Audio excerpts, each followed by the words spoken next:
paano nananatiling buhay si Haring Herodes sa ating panahon.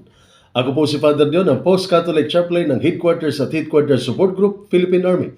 At ito po ang salita ng Diyos, ang ating gabay.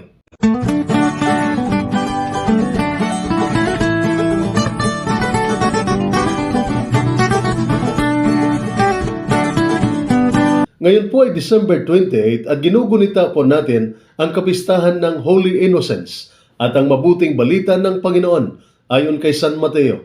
Papuri sa iyo, Panginoon. Pagkaalis ng mga pantas, nagpakita kay Jose sa panaginip ang isang anghel ng Panginoon. Sinabi nito sa kanya, "Bumangon ka at dalhin mo agad sa Ehipto ang mag-ina.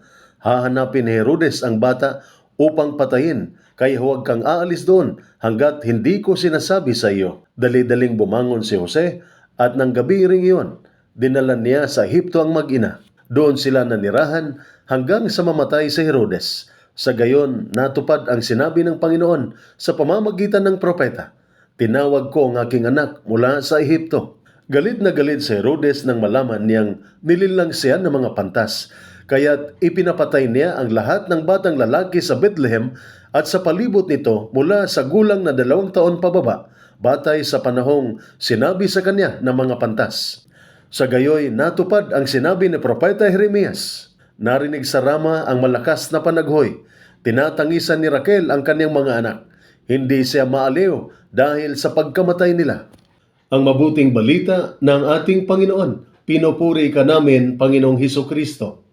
Ang mabuting balita sa araw na ito ay ang batayan sa Biblia para sa kapistahan ng mga banal na inosente na nagsimulang ipagdiwang noong 5 siglo. Ayon sa mga scholar, kung ang populasyon ng maliit na lungsod ni David sa panahon ni Jesus ay may 1,000, mga 20 sanggol na lalaki na may edad 2 taon pababa ang maaring pinatay bilang pagsunod sa kautusan ng isang insecure na hari na si Haring Herodes. Kailangan nating bigyang diin na bagaman tinatawag na banal na inosente ang mga pinatay na sanggol, ang ating pinararangalan ay hindi po ang kanilang kawalang kasalanan. Sila ay banal, hindi po dahil sa biyaya ng kawalan ng kasalanan, kundi dahil sa kanilang pagkamartir na iba sa karamihan ng mga santo at martir ng ating pananampalataya.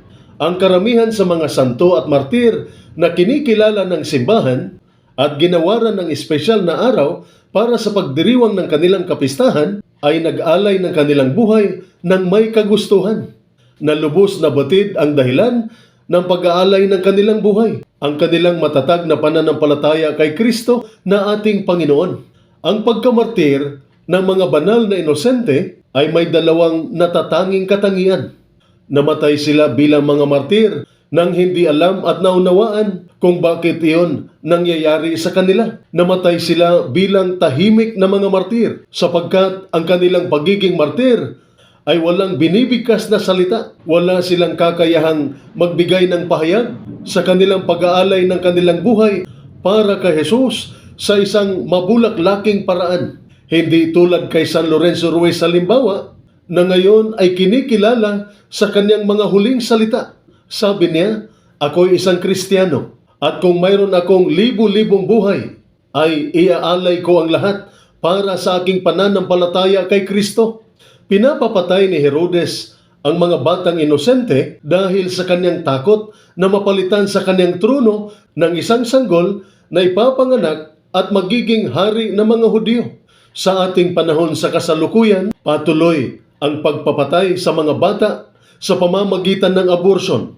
Ang mga nag-a-abort at ang mga suporta sa aborson, ang bagong Herodes sa ating panahon.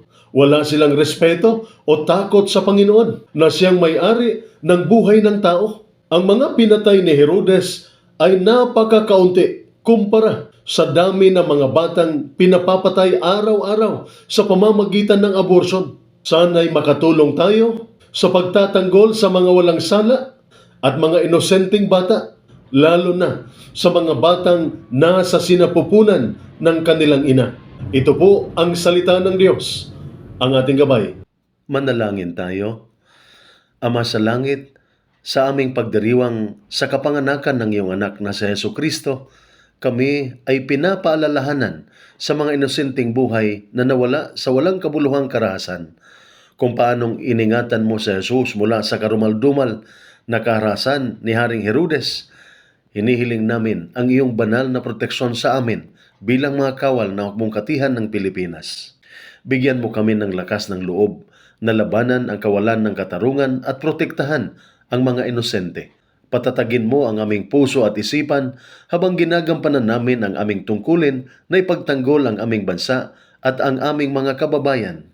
Naway hindi kami magduda sa aming pangako na itaguyod ang kapayapaan at katuwiran kahit nasa harap ng panganib. Tulungan mo kaming maging tanglaw ng pag-asa at puwersa ng kabutihan sa aming bansa. Sa pista ng mga banal na inosente, inaalala namin ang mga nagdusa at namatay at ipanalangin namin ang isang daigdig kung saan ang lahat ay mabubuhay sa kapayapaan at kaligtasan. Sa pangalan ni Jesus ay aming idinadalangin. Amen. At sumainyo at sa inyong pamilya ang pagpapala ng makapangyarihang Diyos, Ama, Anak, at Espiritu Santo. Amen.